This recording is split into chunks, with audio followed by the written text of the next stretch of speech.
But also, like, I'm curious, what are some of the common issues that you see facing specifically Asian men, and then also maybe next generation Asian men, like some of the attachment styles or wounds or things that they were modeled or not modeled around feeling grounded and confident in who they are, knowing what their values are, their mission, and then also like emotional, like safety, like emotional expression, saying what their needs are, saying what their desires are, listening to other people who they're in relationship with their needs and desires, and being attuned, and then also boundaries, Yeah, social roles, and maybe how that drives people into a certain direction, and then there's misunderstanding. Yeah, what are some of the common issues that you see come up for specifically Asian men, um, and then how that ties back to like Asian immigrant families and culture? Like some certain beliefs, like just be a man, be sure. tough, like don't talk about your emotions. Yeah. Um, I think the thing that probably comes up the most in the men's groups is actually around like self-image, particularly if we're talking about Asian American, right? Mm, Growing up without a certain level of media representation, seeing Asian characters as three-dimensional, and then that affecting their self-image, and then in turn everything else, right? Their confidence, um, their willingness to speak, to be out there, to connect, and it's the snowball effect that can get really out of control. A mm. recent topic we had in the men's group was about Yeah, I male see friendships. somebody resonating with Yeah, that. Uh-huh. Mhm. yeah. So I was asking the guys in the group like, oh, what's been your experience with male friendships in your Mhm. life? And for me, that was actually part of the reason I started the men's groups because in college I had really close guy friends, but we would never talk about the real stuff. Like I wouldn't tell them Mm, about issues I have going on in my relationships or fears about life, career. We would hang to have a good time. Uh, so mm, I saw that mirrored in a lot of the men that showed up to the Asian men's group. Like I didn't have a good relationship with the other boys, guys in my life mm, growing up, where we didn't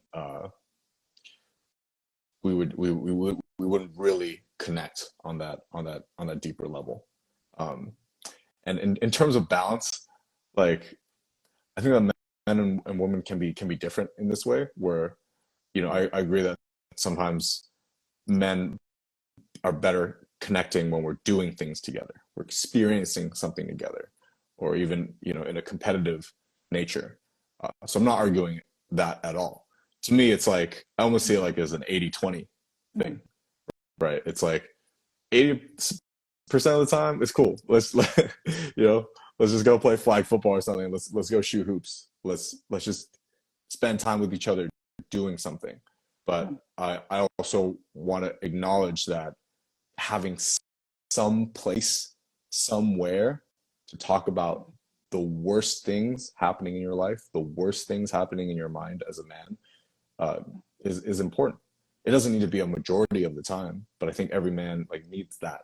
And it can look, and that's the beautiful thing about today's world. I think it can look many ways, right? It could be a coach, mm, could be a therapist, could be a group like mine, where the intention is to always dig deeper, have mm, you know, have conversations that aren't going to naturally come up mm, in when we're just hanging out with the guys. And that's the thing. Like I don't want to mess with that either.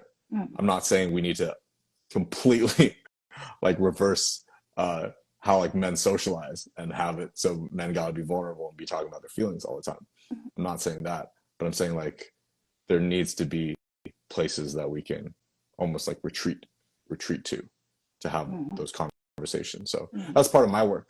Uh, mm, really, where to put my dream into words is that every man in the world knows that there's a place for them like that. mm, Not even that they need to access it, but just that they have the knowledge that that's there for them when something happens, when a hard breakup happens, when a divorce happens, when death happens, when something just brings you to your fucking knees. That mm, level of pain that you have a place here. mm, And so that's the cool thing about seeing other people doing similar work. It's like I see it as similar, right? It's like we're all creating almost like these safe havens that that our inner child would have wanted for the people around us. So yeah, I really think that's the beauty in the work. And I used to be very pretty gung ho about it. You know, it's like come to the men's group. You know, blah, blah, blah. Now I'm just like Mhm. I have confidence in myself as a facilitator, both, but also like in the community of men that I've fostered. Where it's like, hey, and I tell the guys in the group too, hey, if you need to be gone for 6 months and you're handling some real life stuff, you're getting your life together, that's fine. You don't need to apologize to me when you come back, and know that we're gonna be here.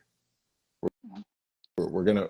I'm fighting for this to continue, and I'm very fortunate that Asian Mental Health Project in particular is very much supporting me and very in alignment in that way. But just so I don't know, I think about suicide as well. It's like someone just falls all the way down the pipeline, and there's nothing to catch them at any Mm. point. And then for any of us doing this work, if we can at least be one possible landing point for that on the way down, um, then it's work well done.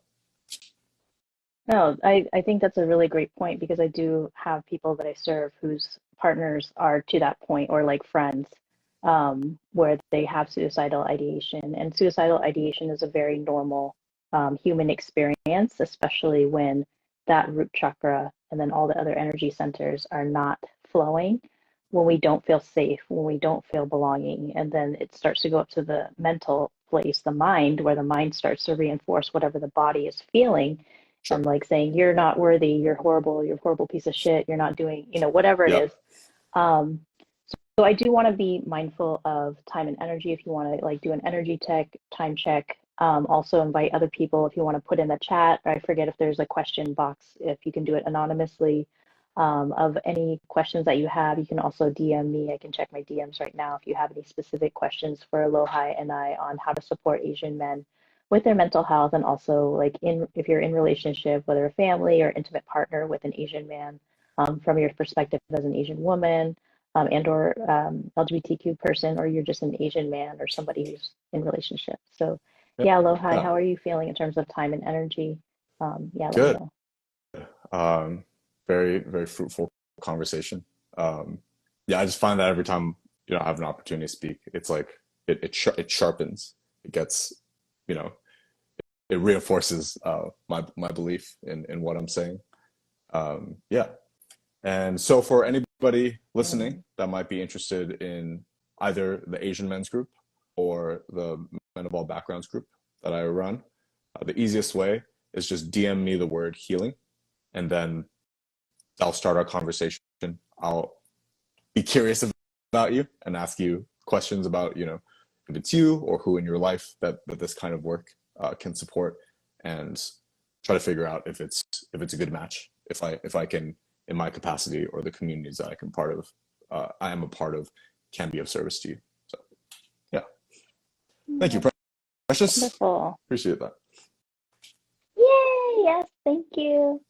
Yeah, and thank you, Lohai, for just who you are and just whatever, called you to say to your friend, like, hey, like, this is a resource that's needed and I want to facilitate this, and just being really committed to it. I can feel your passion and your energy for it, and it's absolutely, and I'm sure has already changed lives and will continue to. And again, Appreciate like that. from this, yeah, these few years of doing this life coaching work, or just like, Asian immigrant next generation, like healing work, just really, it feels like a dry desert out here.